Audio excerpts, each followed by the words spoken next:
สบายดีเด้อพี่น้องแฟนเพลงเนาะแล้วก็หมู่เพื่อนทั้ง Facebook ครูบาอาจารย์ทุกท่านเนาะวันนี้ข้าพเจ้าอดัมบังเบียงพร้อมด้วยไอ้หนุ่มสายเงินเนาะมือกีตาร์ประจำตัวของข้าพเจ้าเองมื้อนี้ก็สิมาเล่นเพลงใหม่เป็นน้ำประกาศของท่านอาจารย์ดอกเพชรดอกพรเนาะ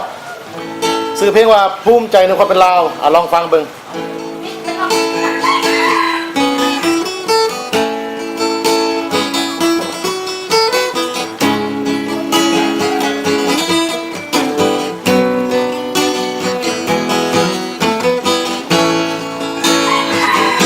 แสนภาคภูมิใจ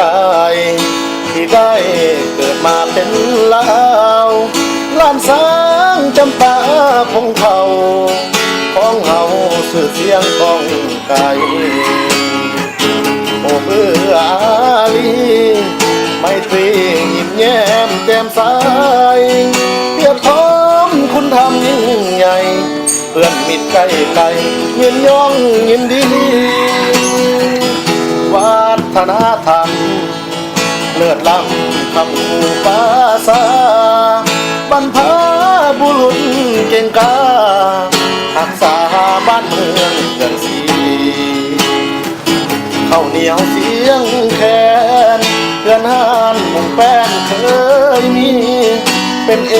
กลักษณ์เหล่านี้แม้นอยู่ท่ามที่ทินได้ประวัติการสั่งสอนลูกหลานเรียนหูก่อนนั้น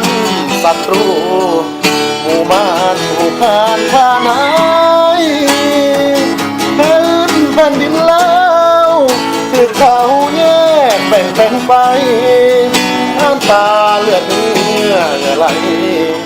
สิ่งใส่กอบกู้อาณา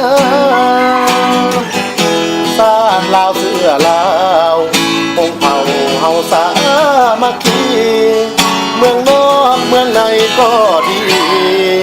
ศักดิ์ศรีเป็นลาวล้ำค่าสำนึกคุณเทิดทูนบ้านเมืองตลอดมาทำหน้าความแห่งสร้างสรรค์ด้วยศรัทธาของความเป็นลาว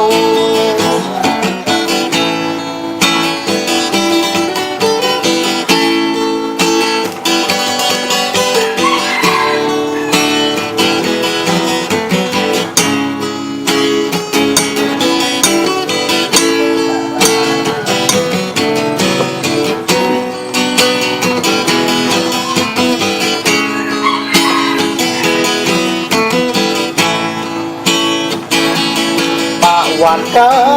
รสั่งสอนลูกหลานเรียนรู้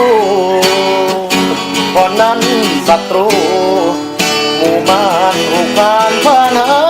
ยพื้นแผ่นดินแล้วคือเขาแยกแบ่งไป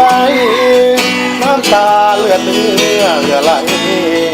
สิ่งใส่กอบกู้อาณาศาสตร์ลาวเสื้อลาวคงเผ่าเฮาสามัคคีเมืองนอกเมืองในก็ดีศักดิ์ศรีเป็นลาวล้ำค่าสำนึกคุณเทิดทูนบ้านเมืองตลอดมาทำหน้าความแห่งสร้างสรรค์ด้วยศรัทธาของความเป็นลาว